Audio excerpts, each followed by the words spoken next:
Has the much talked about and hyped Kerala model failed?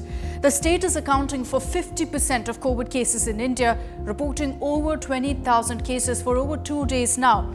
And for the last few months, COVID cases have been going up worryingly in God's own country. So what's led to this surge? Why have cases gone up so drastically in Kerala? Here are the 3 reasons we've decoded. First is the easing of curbs. Imagine this. Kerala is the worst affected state in the country. The positivity rate is at over 10%, and the Pinarayi Vijayan government decided to go ahead and ease curbs. It was quite simply a ridiculous decision.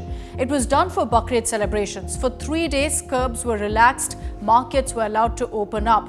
In a district like Kottayam, where even now COVID violations are being reported, curbs were eased. It's got a massive caseload.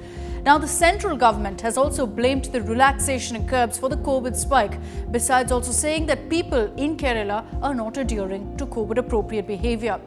The second reason is more testing. Now, while the Kerala government must face flack for the decision of easing curbs amid this kind of an unprecedented flare-up in cases in the state, what the government is doing right is testing. They've stuck to the test, track, trace formula, and so far, Kerala has not only conducted more than double the number of tests per million than the national average, it also has a much better case detection rate. The total testing per million population in Kerala so far has been, if you really look at the data and do the number crunching, over 2 times the national average. The third reason for this COVID surge in Kerala is a large vulnerable population. Let's look at the data from the sero surveillance. India's susceptible population is about 30 to 33%. In Kerala, it's about 52 to 57%.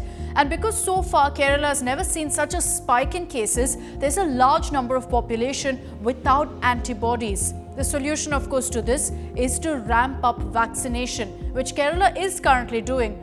But the obvious answer also is when there's such a large chunk of people without antibodies and your susceptible population is large, there can be no place for letting your guard down. So let's come down to the question I asked earlier. Has the Kerala model failed?